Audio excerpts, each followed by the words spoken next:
নমস্কাৰ আপোনালোকক সকলোকে প্ৰথমতে ইনফৰমেশ্যন এছএমএছ চেনেলটোৰ নতুন ভিডিঅ'ৰ মাজলৈ স্বাগতম জনাইছোঁ। সো বন্ধুসকল, আসাম এগ্ৰিকালচাৰেল ইউনিভাৰ্চিটিৰ ফালৰ পৰা সেমি স্কিল্ড ৱৰ্কাৰৰ বাবে পোষ্ট মুকলি কৰিছে আৰু ইয়াৰ বাবে ৱাক ইন ইণ্টাৰভিউ অনুষ্ঠিত কৰা হ'ব। যিসকল কেণ্ডিডেটে এলিজিবল আৰু ইণ্টাৰেষ্টেড হয় তেওঁলোকে ৱাক ইন ইণ্টাৰভিউৰ বাবে যাব পাৰিব আৰু ইয়াৰ বাবে এপ্লাই কৰিব পাৰিব।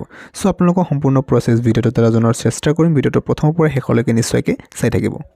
এইখনে চাওক ইয়াৰ নটিফিকেশ্যনখন agricultural knowledge management and information technology cell Assam agricultural university walk in interview.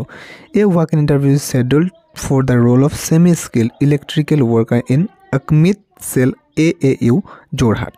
Interested individuals are invited to participate in a personal interview as per the details provided below. যিসকল কেণ্ডিডেটৰ বাবে ইণ্টাৰেষ্টেড হয় তেওঁলোকে ৱাক ইন ইণ্টাৰভিউৰ বাবে যাব পাৰিব লাগিব আৰু আপোনালোকে ইমেইলৰ জৰিয়তে এপ্লাই কৰিব পাৰে। চাওক ইয়াতে ইমেইলটো দিয়া আছে যে ic.akmit@aa.ac.in। এইটো জিমেইলত আপোনালোকে নিজৰ বায়োডাটাখিনি পঠাই দিব পাৰে।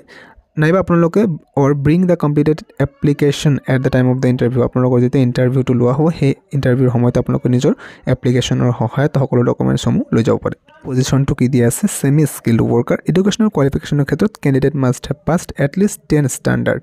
আপোনালোকে ক্লাছ 10 পাছ হ'ব লাগিব লগতে and possess a minimum of 2 year experience in electrical work. Electrical ৱৰ্কৰ আপোনালোকে কাম কৰিব লাগিব মিনিমাম 2 yearsৰ। বয়সৰ ক্ষেত্ৰত ইয়াত দিয়া আছে মিনিমাম 18 বছৰ হ'ব লাগিব আৰু মেক্সিমাম 38 বছৰলৈকে হ'ব লাগিব। জানুৱাৰীৰ 31 তাৰিখৰ ভিতৰত আপোনালোকৰ বয়সটো কাউণ্ট কৰা হ'ব। কণ্ট্ৰেক্ট ডিউৰেশ্যন ইম্পৰ্টেণ্ট কথা এটা যে initially the agreement will be for 11 months। প্ৰথমতে এইটো 11 মাহৰ হ'ব, পৰৱৰ্তী সময়ত যদি প্ৰয়োজন হয় এইটো বঢ়াই দিব পাৰে। এইটো আপোনালোকে মন কৰিব আৰু এইটো কণ্ট্ৰেকচুৱেল পোষ্ট হয়। এপ্লিকেশ্যন প্ৰচিডিউৰটো কেনেকৈ হ'ব চাওক। Candidate must bring their application in the provided standard format attached with this notification along with the self-attested copy of all the educational certificate and a passport size photograph during reporting।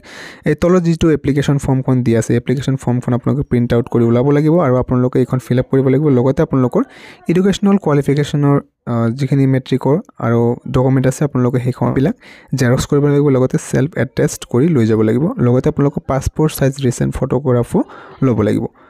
য'ত ইণ্টাৰভিউটো লোৱা হ'ব সেই ভেনুটো দিয়া আছে চাওক, venue of the interview যে food science and technology program old dean's office building Assam agriculture university Jorhat 785013।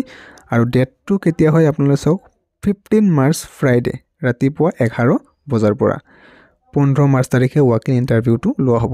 অকল candidate ইয়াৰ বাবে ইণ্টাৰেষ্টেড হয় তেওঁলোকে এপ্লিকেশ্যন ফৰ্মখন তেওঁলোকে এপ্লিকেশ্যন ফৰ্মখন প্ৰথমতে প্ৰিণ্ট আউট কৰি ওলাই ল'ব আৰু আপোনালোকে ফিল আপ কৰি লৈ যাব লাগিব। ডেছক্ৰিপশ্যনত লিংকটো দিয়া আছে, আপোনালোকে তাৰে পৰাই এইখন প্ৰিণ্ট আউট কৰি ওলাই ল'ব পাৰিব। চ' ভিডিঅ'টো ইমানেই আছিলে। নিশ্চয়কৈ ভিডিঅ'টোত লাইক এটা কৰি দিব, চেনেলটোত প্ৰথমবাৰৰ বাবে আহিলে ছাবস্ক্ৰাইব কৰি ৰাখিব। নিশ্চয়কৈ লগ পাম নতুন ভিডিঅ'টোৰ মাজলৈ। এতিয়ালৈ সামৰিছোঁ, ধন্যবাদ।